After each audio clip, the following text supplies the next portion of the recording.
한 번 더 크게 하십시다. 그러나 만사가 잘 될 것입니다.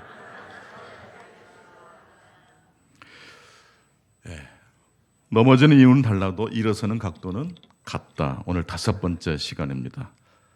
도정환 시인의 흔들리며 피는 꽃이라는 시가 있습니다. 이 시의 첫 구절부터서 사람의 마음을 뭉클하게 하는 그러한 시가 바로 이 시 속에 있습니다. 읽자마자 마음이 흔들려요. 이런 내용입니다. 흔들리지 않고 피는 꽃이 어디 있으랴. 이 세상 그 어떤 아름다운 꽃들도 다 흔들리면서 피었나니, 흔들리면서 줄기를 곧게 세웠나니, 흔들리지 않고 가는 사랑이 어디 있으랴. 모든 꽃은 흔들리면서 핍니다. 사람도 마찬가지입니다. 우리 인생이 여기까지 올 때 여러분들은 얼마나 많이 흔들리셨습니까? 그 흔들리는 시간을 통과한 다음에 뒤늦게 꽃이 피고 열매를 맺는 것입니다. 올 한 해도 하나님의 은혜가 함께 하셔서 여기까지 온 줄로 믿고 감사를 드립니다. 흔들리면서 피는 꽃이기 때문에 꽃을 볼 때마다 다시 새롭게 바라보게 됩니다. 그리고 흔들리는 꽃마다 두 번째 의미가 또 있는 것 같아요. 모든 꽃에는 흔들린다는 스토리가 있을 뿐만 아니라 두 번째, 뒤늦게 발견되는 꽃의 스토리가 있다는 것입니다. 고은 시인이 짤막한 시를 썼죠. 긋꽃이라는. 내려올 때 보았네, 올라갈 때 보지 못한 긋꽃. 올라갈 때는 우리 열심히 일할 때는, 열심히 사업이 잘 될 때는 꽃이 안 보여요. 직장에 근무할 때는 소중함 몰랐어요. 근데 은퇴하고 또 황혼기에 접어드니까, 이 내리막에 접어드니까 비로소 보이는 무엇이 있어요? 꽃이 있더란 말씀입니다. 승승장구할 때는 보이지 않더니 이제 노년에 다가온, 황혼기에 다가온 우리들에게 하나님의 꽃이 있습니다. 좀 더 자세히 말씀드리자면 후회와 아쉬움을 경유한 다음에 뒤늦게 발견되는 꽃이 있다는 것입니다. 멋지고 근사한 꽃도 있지만 우리의 삶에 하나님 앞에 아름다운 열매로 영광 돌릴 때도 참 고마운 순간이지만, 후회와 또 아쉬움이 가득 찬 가운데 뒤늦게 발견되는 아름다운 꽃이 있습니다. 넘어지는 이유는 달라도 일어서는 각도는 언제나 몇 도입니까? 90도입니다. 중요한 것은 여기에서 일어서는 각도라는 이 편이죠. 이런저런 이유로 넘어지지만 그러나 하나님이 회복시키실 때는 그 원리가 복잡하지 않다는 이야기입니다. 오늘 이 말씀을 통해서 회복의 은총이 함께 하시기를 축원합니다. 그러나 여러분, 일어서는 각도만큼 중요한 것이 넘어지는 스토리입니다. 돼지가 목표 구조상 돼지는 하늘을 올려다볼 수 없습니다. 근데 돼지가 미끄러져서 넘어졌을 때 하늘을 올려다본다고 그러지 않습니까? 그렇습니다. 일어서고 걷는 것만큼 중요한 것이 실수하는 순간, 넘어지는 순간 발견되는 하나님의 은혜입니다. 사람은 균형을 잃을 때 넘어집니다. 균형을 잃고 넘어진 자리에 보이는 꽃이 있습니다. 그 꽃은 넘어지는 이유는 달라도 일어서는 각도는 언제나 90도라고 이름을 짓는 꽃입니다. 오늘 구약의 말씀은 신명기 29장 29절입니다. 신명기라는 이 책의 이름은 굉장히 독특한 뜻을 지니고 있습니다. 신자가 신라면 할 때 그 매울 신자가 아니고 되풀이할 신입니다. 반복하다. 신명기라는 그 책의 이름은 두 번째 책이란 의미를 가지고 있습니다. 두 번째, 그러니까 같은 말씀을 두 번 반복한다는 뜻입니다. 단순히 반복만 하는 말씀일까요? 더 깊어진 성찰과 통찰이 담겨 있다는 뜻일까요? 전반전에는 보이지 않았는데 후반전에 보이는 꽃과 같은 말씀이 신명기입니다. 건강할 때 보이지 않던 꽃이 아프니까 보입니다. 신명기는 광야 40년 생활을 정리하면서 모세가 죽기 전에 이스라엘 백성들에게 전한 설교입니다. 그냥 반복해서 지난번 했던 그런 말씀을 반복하는 정도가 아닙니다. 이것은 단순한 반복이 아니고 어떤 반복입니까? 심화 반복입니다. 더 깊은 이해 속에서 깨닫게 된 말씀입니다. 신명기 전체 말씀을 딱 한 절로 요약하라면 신명기 29장 29절 말씀을 꼽을 수 있습니다. 신명기 전체를 다 읽어도 좋겠지만 신명기 전체를 요약하는 이 말씀을 잘 이해하셔도 좋습니다. 다시 한번 신명기 29장 29절 말씀 다시 한번 읽겠습니다. 시작.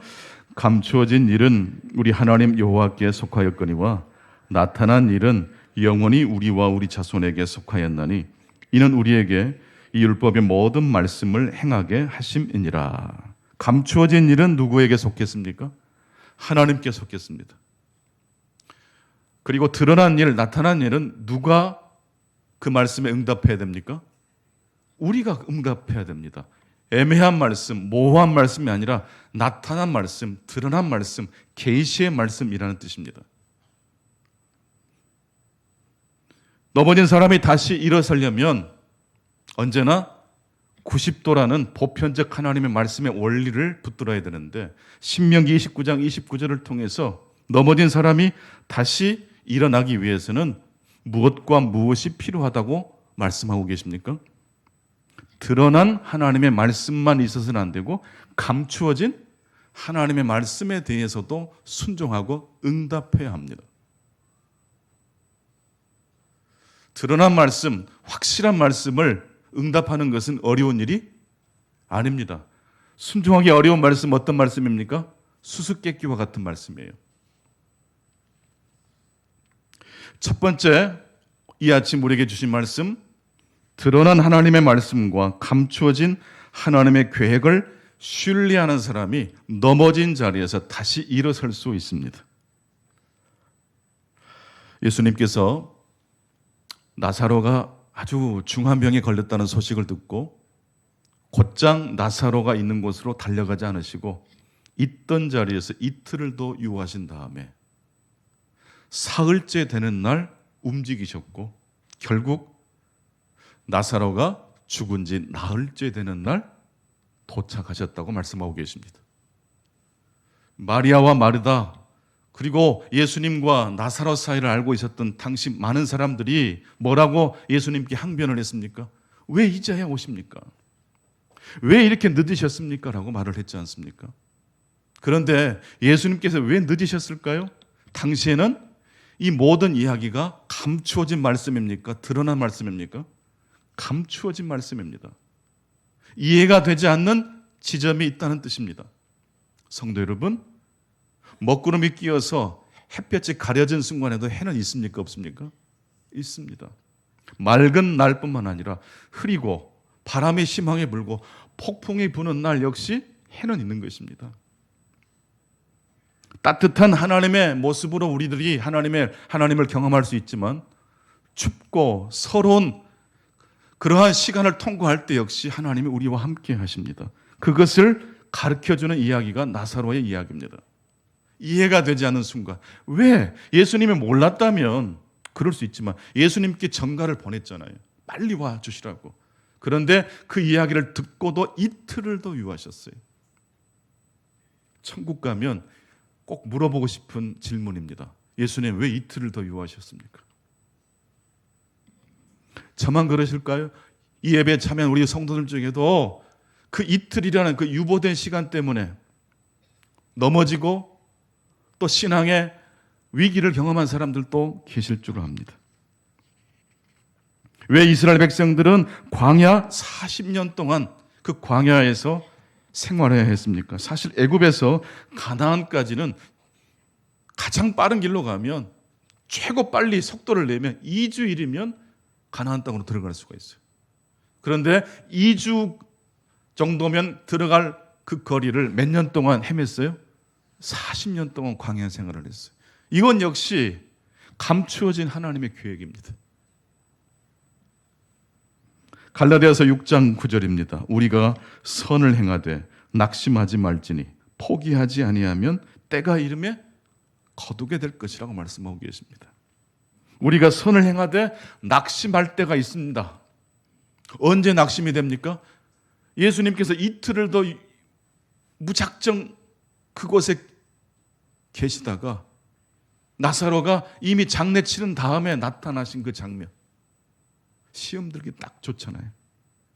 하지만 이해가 되지 않지만 감추어져 있는 하나님의 계획을 바라보는 사람은 확실한 하나님의 말씀을 붙들 뿐만 아니라 내가 이해할 수 없는 그 지점에서도 하나님의 함께 하심을 믿기 때문에 이겨내시고 견뎌내시게 될 것입니다. 그러므로 그런 믿음을 가진 사람은 힘들고 어렵고 괴로워도 선을 행하되 낙심하지 않고 포기하지 않고 하나님의 때를 향하여 나아가게 되는 것입니다. 여러분, 언제 우리들이 넘어질까요? 믿음이 좋을 때는 넘어지지 않을까요? 확신이 넘칠 때는 넘어지지 않을까요? 우리 신앙생활에 확신만 있고 믿음만 있고 하나님의 감추어진 그 신비로운 말씀에 대한 이해가 없다면 어떻게 되겠습니까? 좋은 날은 열렬히 하나님을 찬양하겠죠. 그러나 하나님의 숨어 계신 것처럼 여겨질 때는 어떻게 돼요? 낙심하게 되겠죠. 드러난 말씀은 우리에게 하나님께서 확신을 주기 위해서 주신 말씀입니다. 갈등이 없습니다. 그런데 여러분, 확신이 있을 때 모든 절정의 자리는 내리막이라고 말씀드렸습니다. 꽃이 활짝 피는 순간 그 꽃은 우리의 눈에 보이지 않지만 서서히 어떻게 됩니까?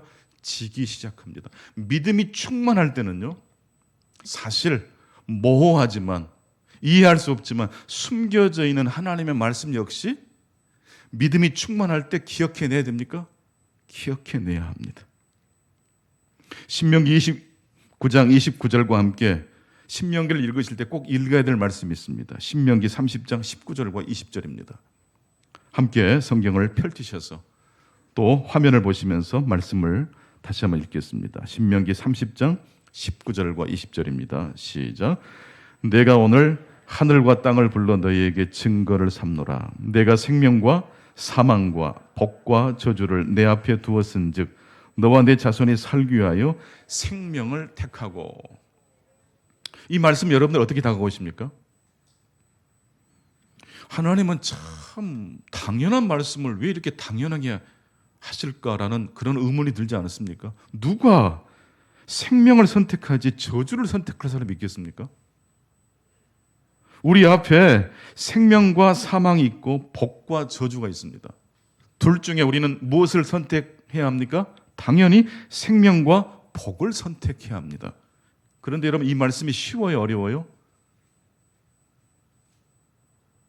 쉽습니까, 어렵습니까? 쉽게 보이지만 대단히 어렵습니다. 여러분, 생명을 택하는 것은 당연한 이치인 것처럼 보이지만 하나님께서 당연한 말씀을 왜 강조해서 하셨을까요? 이유가 있겠죠. 여러분, 배고픈 상태에서 시장을 보시면 물건을 또 시장 볼 것을 평상시보다 더 많이 사는 경향이 있죠. 그래서 지혜로운 사람들은 시장 보기 전에 배부터 채워요. 백화점 밑에 내려가면 음식 코너 있잖아요. 간단하게 요기를 하고 쇼핑을 보면 훨씬 과소비를 적게 합니다. 마찬가지로 우리의 내면이, 우리의 영혼이 충만할 때 무엇을 선택할 수 있어요? 생명과 복을 선택할 수 있어요. 여러분, 저리 가면 안 된다는 걸 알면서도 내 인생이 공공할 때는 어떻게 돼요? 청개구리처럼 반대로 갈 때가 있어요, 없어요? 머리는 그렇게 하면 안 되는 걸 알면서도 내 입에서 나오는 말은 엉뚱한 말이 나올 때가 있어요, 없어요? 그래요. 그래서 여러분, 생명을 선택하라, 이 말씀은 성령으로 충만하라는 말씀이에요.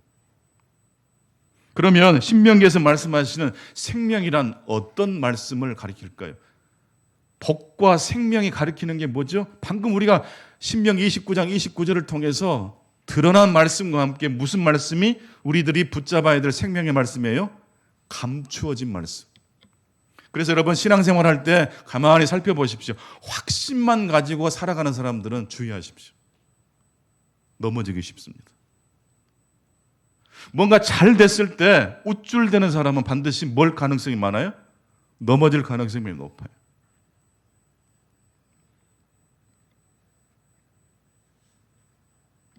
두 번째, 넘어진 자리에서 다시 일어서는 사람은 어떤 사람입니까? 두 번째, 이 아침 주신 말씀입니다. 앞으로 나아가면서 뒤를 돌아보는 사람이 넘어진 자리에서 다시 일어설 수 있는 사람입니다. 같이 한번 해보실까요? 앞으로 나가면서 뒤를 돌아보자. 그러니까 앞만 향해서 나아가는 사람은 어떠할 가능성이 높아요? 넘어질 가능성이 매우 높아요. 자, 오늘 신약의 본문 말씀 보니까 하나님의 천국의 제자된 서기관은 하나님의 곳간에서 새 것과 옛 것을 내어오는 집주인과 같다고 말씀하고 계십니다. 하나님의 곳간에서 새 것만 내옵니까? 옛 것도 내옵니까? 새 것만 내오거나 또 옛 것만 내오게 될 때 어떤 일이 벌어져요? 꽈당 넘어진다는 뜻이에요. 여러분, 새 것이란 앞을 향해 나아가는 것이죠. 신상, 신제품, 앞으로 나아가는 것이죠. 그러나 여러분, 옛 것은 어떤 것입니까? 뒤를 돌아보는 것입니다. 자동차를 운전할 때 반드시 앞을 보면서 또 어디를 바라봐야 됩니까? 순간순간 뒤를 바라봐야 됩니다. 뒤에 오는 차가 어떤 지점에서 오고 있는지, 내 옆에는 어떤 차가 들어오고 있는지를 항상 확인을 하면서 앞을 보는 것 아닙니까? 앞을 제대로 가기 위해서는 뒤를 돌아볼 수 있어야 됩니다. 하나님의 천국의 곳간에서는 새 것과 함께 무엇이 있어요? 옛 것이 있어요. 앞으로 나아가는 게 새 것이라면 뒤로 돌아보는 것, 이게 바로 옛 것입니다. 언제나 균형이 중요하다는 말씀입니다. 드러난 말씀과 함께 감춰진 하나님의 말씀을 붙들고 나아가시는 저와 여러분 되시기 바랍니다. 새 것을 통해서 앞을 향해 나아가시되 옛 것의 소중함을 통해서 뒤를 돌아볼 수 있는 우리의 믿음이 되실 수 있기를 바랍니다. 직진만 생각하는 사람은 넘어지기 쉽습니다. 직진이 나쁜 건 아닙니다. 그러나 직진만 생각하면 넘어집니다. 마지막 세 번째, 왜 사람이 넘어질까요? 균형을 잃어버렸기 때문에 넘어집니다. 그런데 여러분, 사람이 왜 넘어질까요? 다리가 두 개여서 넘어져요. 여러분, 두 개라는 이 숫자가 그렇게 우리를 온전히 붙들어주는 그런 숫자가 되지 못합니다. 사람이 왜 넘어집니까? 다리가 두 개이기 때문에 넘어집니다. 사람은 약하기 때문에 넘어집니다. 그런데 여러분, 약한 사람만 넘어지나요? 건강한 사람도 넘어지나요? 멀쩡한 사람도 넘어질 때가 있잖아요. 두 다리가 썽썽한 사람도 넘어집니까? 다리가 약한, 힘이 없는 노인들만 넘어지는 게 아니에요. 건강한 청년들도 넘어져요. 왜 넘어질까요? 다리가 몇 개여서? 두 개여서. 그래서 우리에게는 두 개의 다리를 가지고 있는 우리에게는 한 개의 다리가 더 필요합니다. 세 번째, 우리에게 주신 하나님 말씀, 다리가 두 개면 넘어지고 다리가 세 개면 넘어지지 않는다는 말씀입니다. 여러분, 지팡이는 누가 사용할까요? 다리가 약한 사람, 걷기가 힘든 사람이 지팡이를 사용합니다. 근데 여러분, 다리가 건강한 사람도 지팡이를 사용할 때가 있습니까? 없습니까? 언제요? 등산할 때. 이거 지팡이 짚지 않고 그냥 내 두 다리만 믿고 올라가다가는 넘어질 때가 있어요. 넘어져도 아주 크게 넘어져요. 균형만으로는 부족하다는 것입니다. 균형을 유지하는 중심축이 있어야 합니다. 밤과 낮, 하늘과 땅, 오르막과 내리막, 남자와 여자, 동양과 서양, 이렇듯 모든 것에는 균형이 있고 짝이 있습니다. 음양, 이것은 바로 하나님이 이 세상을 통치하시는 창조 질서입니다. 어느 한쪽이 차오르면 다른 쪽이 올라옵니다. 절정은 그래서 내리막이 시작되는 자리입니다. 여러분 가정에 갈등이 있으시죠? 마냥 행복하십니까? 감추어진 신비는 없습니까? 여러분, 왜 갈등이 일어날까요? 사실 모든 갈등은 상대가 있습니다. 남편과 아내, 부모와 자녀, 직장에서 동료와 동료 사이에 갈등이 있습니다. 근데 여러분, 이걸 더 깊이 들어가면 그 사람과 나 사이의 갈등이 아니라 이것은 음양의 싸움이라는 사실을 알 수 있어요. 지금 중국이 위험한 신호를 보내고 있어요. 북한은 말할 것도 없고. 시진핑 주석이 장기 집권할 수 있도록 길을 열어놓고 있잖아요. 저는 그걸 보면서 중국이 지금 위험하구나. 10년 정도 하면 이제 리더십이 체인지가 되는 그 시스템 때문에 지금 G2까지 올라왔는데 어느 순간 그 절정의 자리에서 내려오지 않으려고 하는 모습을 봅니다. 그리고 통제하고 억압합니다. 그런 가운데 좋은 상상력 있는 이야기들이 나올 수가 없어요. 북한은 말할 것도 없어요. 평양 시내만 그럴듯하게 만들어놨지 그 외의 지역은 지금 다 헐벗고 지금 죽어가고 있어요.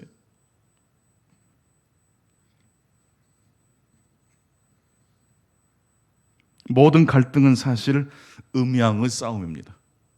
그걸 모르는 사람들은 내가 똑똑해서 내가 부족해서 라고 생각합니다. 그러나 여러분, 모든 세상의 질서는 한쪽이 차오르면 그 반대 방향으로 이제 기울기 시작합니다. 아무 걱정이 없는 상태를 지금 지내고 계신 분이 계십니까? 여러분, 이럴 때가 참 중요합니다. 이럴 때 익숙해졌을 때 굉장히 주의해야 됩니다. 사람이 이때 실수할 수 있어요. 사람은 왜 넘어질까요? 두 다리를 씩씩하게 걷는 청년들도 넘어집니다. 균형으로는 우리가 넘어지는 것을 막을 수가 없습니다. 보다 더 중요한 이 세상을 통치하시는 하나님의 거룩한 손을 우리들이 발견하고 붙들고 나아가야 한다는 말씀입니다. 공동체 위기가 언제 찾아오느냐? 르네 지라르라는 이 문화윤리학자가 연구를 한 결과물이 이렇습니다. 공동체 위기는 모든 사람들이 평등을 주장할 때 위기가 찾아온대요. 평등만 있고 차이가 없을 때 공동체에 심각한 위기가 발생한대요. 이거예요. 집안에 수평적 구조만 있어요. 다 평등해요. 편안할 것 같은데 이게 상당히 문제가 있어요. 지금 서구의 어떤 물결이 우리나라로 너무 많이 들어와서 가정 예배 드리기가 쉽지 않고요. 이제 할아버지 할머니와 함께 모이는 이 문화 자체도 굉장히 낯설게 됐어요. 수평적 이야기만 있고 수직적 이야기가 다 사라지고 말았어요. 이게 지금 제가 볼 때는 적신호예요. 공동체에 차이가 없고 평등만 있을 때 혼돈이 찾아온다고 이야기하고 있습니다. 즉 공동체에 평화가 있으려면, 우리 가정에 평화가 찾아오려면 평등과 함께 무엇이 있어야 돼요? 차이가 있어야 돼요. 그렇다면 이 차이란 무엇일까요? 평등은 알아먹겠어요. 차이란 무엇일까요?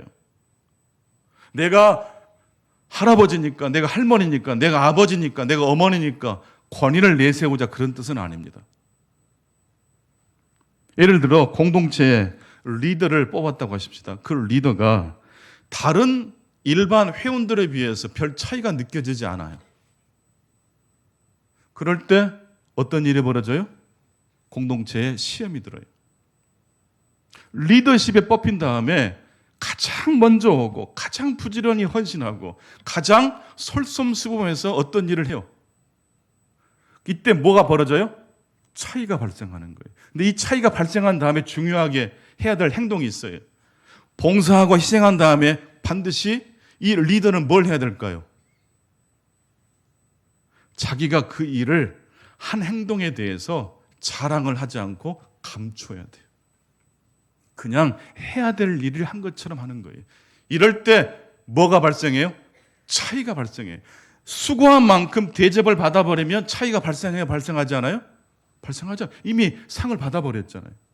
희생하고 봉사해서 다른 회원들보다 훨씬 올뚱하게 수고를 한 다음에 수고한 그 대가를 받지 않으려고 할 때 리더십이 영향력이 생겨요. 그럴 때 공동체는 뭐가 생겨요? 평화가 찾아온대요. 어머니가 희생을 하는 가정이 있잖아요. 근데 희생을 한 다음에 불평하지 않아. 그럴 때 가정이 온전해지는 거예요. 그런데 내가 이렇게 희생을 했는데 나를 알아주지 않느냐라고 말하는 순간부터 가정이 어떻게 돼요? 전쟁터가 되는 거예요. 난 여러분의 가정이 평등과 함께 차이가 회복되기를 바랍니다. 희생하는 걸 억울하게 생각하면 안 돼요. 희생한 다음에 억울하게 생각하면 쓸데없는 일을 해버린 거예요. 희생하되 물돈 하인들이 수고했지만 나 때문에 포도주 기적이 났다고 자랑한 적이 없어요. 연회장은 이 좋은 포도주가 어디서 났냐고 신랑에게, 연회장에게 막 물었지만 하인들은 입을 닫고 있어요. 그러나 요한복음 기자는 물돈 하인들의 행동을 어떻게 하고 있어요? 다 기록하고 있어요. 충성을 한 다음에 겸손하게 자신을 감출 때 차이가 발생합니다. 사람은 언제 넘어집니까? 균형을 잃을 때 넘어집니다. 하지만 균형만 있다고 할지라도 안심해서는 안 됩니다. 균형만 있고 차이가 없으면 공동체든지 개인이든지 넘어질 수 있기 때문에 그렇습니다. 삼국지라는 그 소설을 읽으신 분도 계실 것이고 또 읽지 않으신 분들 중에도 영화 적벽대전을 보시거나 들어보신 분들이 혹 계실는지 모르겠습니다. 이 적벽대전이 일어난 시기는 그 후한 말기 시대입니다. 이 영화의 주인공은 딱 세 사람이죠. 조조, 유비, 오나라의 황제 송곤입니다. 유비는 이때만 해도 세력이 약했어요. 근데 뭔가 이렇게 뜻을 세우고 왕이 되고 싶은 마음이 분명히 있었죠. 근데 이 유비가 어떻게 해서 세력을 형성해내느냐가 참 관건인데 사람을 잘 뽑았죠. 책사를, 제갈공명을 찾아가서 삼고초려한 끝에 책사로 영접합니다. 제갈공명이 이야기하죠. 조조가 이끄는 대군을 꼬리에 물고 오나라로 일단 도망을 치십시오. 조조의 군대를 꼬리를 물고 어떤 나라로 도망치라고요? 송건이 있는 오나라로 도망을 치십시오. 그래서 이 송건, 오나라가 이 조조와 맞붙게 전략을 세운 것인데 유비가 백성들을 이끌고 그 긴 행렬을 이끌고 가기에는 시간이 많이 걸리죠. 그 사이에 제갈공명이 먼저 빠르게 오나라에 도착해서 손곤과 또 손곤의 오른팔인 이 주유라는 장수와談判을 벌입니다. 근데 이미 손곤과 주유는 제갈공명이 유비가 올 줄을 다 알고 있어요. 도움을 요청할지도 알아요. 그래서 이미 답은 끝났어요. 도와주지 않기로 이미 결정 끝났어요. 근데 이것이 반전이 되죠. 어떻게 반전을 일으킵니까? 거대한 산은 밖에서 아무리 바람이 불어도 무너지지 않죠. 근데 산이 언제 무너지든가요? 속에서부터 마그마가 폭발하면 무너지잖아요. 그래서 송건과 이 주유라는 이 거대한 산과 같은 사람의 이 내면을 흔들어 놓습니다. 조조가 동작대라는 누각을 짓고 아들에게 시를 짓게 했어요. 그 시 한 대목이 이런 내용이 나옵니다. 두 교씨를 동남에서 잡아와 아침 저녁으로 함께 즐길지니라. 두 교씨란 두 사람의 여인을 가리키는데 먼저 대교라는 부인은 누구의 아내냐면 손곤의 형 손책의 부인입니다. 그리고 소교는 주유의 부인 소교를 가리킵니다. 두 교, 대교와 소교라는 두 부인을 동남에서 잡아와 아침 저녁으로 즐기고 싶다라는 시를 썼어요. 그러니까 조조가 사실은 이 두 여인을 마음으로 품고 있었다는 이야기예요. 근데 사실 그것 때문에 오나라에 쳐들어올 생각은 있어요, 없어요? 없어요. 근데 지금 이 중간에 제갈량이 딱 들어와서 지금 조조 군대가 오고 있는데 두 여인을 사로잡아 가기 위해서 지금 큰 군대를 이끌고 옵니다. 그러니까 이 두 남자가 사나이잖아요. 속에서 뭐가 나와요? 질투와 이게 폭발하는 거예요. 이 참을 수가 없다. 그렇게 해서 조조 군대와 오나라가 이제 전쟁을 하게 되고 그 전쟁이 바로 적벽 대전입니다. 뭐 내용은 간단하죠. 이 전쟁에서 누가 이겼어요? 오나라가 이겼습니다. 적벽대전에서 불화살 쏘아가지고 이겼어요. 근데 이 전쟁에서 누가 이겼나가 중요한 게 아니라 이 영화의 하이라이트는 제갈공명이 폐잔병이 된 저조를 다시 살려주는 장면, 여기에 있습니다. 단칼에 죽일 수도 있는데 저조를 죽이지 않고 살려줘요. 왜 그랬을까요? 지금 저조를 죽여버리면 힘의 균형이 누구에게 쏠립니까? 오나라 성곤에게 쏠립니다. 이제 오나라 성곤이 정말로 세상을 호령하게 될 황제가 되면 누가 지금 불리해집니까? 유비는 제거의 대상이 됩니다. 그래서 저조는 죽으면 안 되는 거예요. 언제까지 죽으면 안 돼요? 유비가 힘을 얻을 때까지 죽으면 안 돼요. 이게 무슨 말이냐면요, 사람이 죽고 사는 것은 누구에게 달려있다는 뜻이에요? 내가 결정하는 게 아니라 하늘, 천명이 결정한다는 뜻이에요. 아직 때가 아니기 때문에 저조는 죽으면 안 돼요. 여러분, 미래란, 오늘이라는 이 하루가 쌓여서 미래가 되는 게 아니에요. 그렇게 미래를 생각했다면 제갈공명은, 성고는 누구를 죽여도 돼요? 저조를 죽여도 되겠죠. 근데 제갈공명은 미래란 오늘이 쌓여서 미래가 되는 게 아니라 하나님의 뜻이 천명이 이 우리를 향해서 오고 있다는 사실을 거스르면 안 된다는 걸 알았어요. 눈앞의 이익만 생각하고 나의 열심만 생각했다가 저조를 칼로 베어버리면 당장은 좋겠지만 그로 인해서 누가 죽어요? 유비가 죽어요. 여러분, 드러난 일만 있으면 좋을까요? 하나님의 감추어진 일도 필요할까요? 그렇습니다. 여러분, 드러난 일을 외에 하나님의 신비스러운 일이 필요합니다. 내가 다 이해할 수 없지만 하나님의 때, 하나님의 손을 생각하시고 어떤 일이든지 중요한 순간순간마다 결정하실 수 있기를 바랍니다. 말씀을 정리하겠습니다. 믿음만으로는 부족합니다. 반드시 확신 있는 믿음 옆에는 감추어진 하나님의 신비가 필요합니다. 내가 지금 다 아는 것 같지만 내가 다 알지 못하는 신비가 있다는 사실을 꼭 기억하실 수 있기 바랍니다. 내가 남편을 다 안다고 생각하면 시험에 들어요. 내가 그 사람을 다 안다고 생각하면 정죄하게 돼요. 내가 다 알지 못하는 신비한 부분, 가려진 부분이 있다는 사실입니다. 두 번째, 앞만 보고 갈 때 넘어집니다. 앞으로 나아가는 것만큼 반드시 우리는 뒤를 돌아봐야 합니다. 후회하면서 발견되는 꽃이 있습니다. 부끄러울 때 깨닫게 된 하나님의 말씀이 있습니다. 젊은 사람들 눈에 보이는 꽃만 있는 게 아니에요. 늙고 병든 사람의 시선에 하나님의 숨겨놓으신 꽃이 발견될 수 있기를 축원합니다. 세 번째, 왜 사람이 넘어집니까? 다리가 두 개여서 넘어져요. 2라는 숫자를 너무 좋아하지 마십시오. 그러야만 넘어지지 않기 위해서는 반드시 하나가 더 있어야 돼요. 그게 바로 지팡이에요. 저는 그것을 하나님의 손이라고 생각합니다. 여러분의 계산, 여러분의 모든 일들을 다 정리하고 결론을 내리신 다음에 그걸로 끝내면 안 돼요. 저조를 전쟁에서 이기고 죽일 수 있었지만은 제갈공명은, 유비는 뭘 생각해요? 무엇을 생각해요? 천명을 생각하는 거예요. 이것과 저것을 넘어서서 하나님의 뜻 천명을 여러분의 삶의 자리에 가지고 오실 수 있기를 바랍니다. 그럴 때 넘어졌던 자리에서 다시금 일어서게 될 줄로 믿습니다. 기도하겠습니다. 자비로우신 하나님, 오늘도 주신 말씀을 가슴에 품고 세상을 향해 나아가기를 원합니다. 이 말씀을 기준으로 내 가정과 내 이웃과 내 삶의 자리를 다시 보게 해 주옵소서. 예수 그리스도 이름으로 기도하옵나이다. 아멘.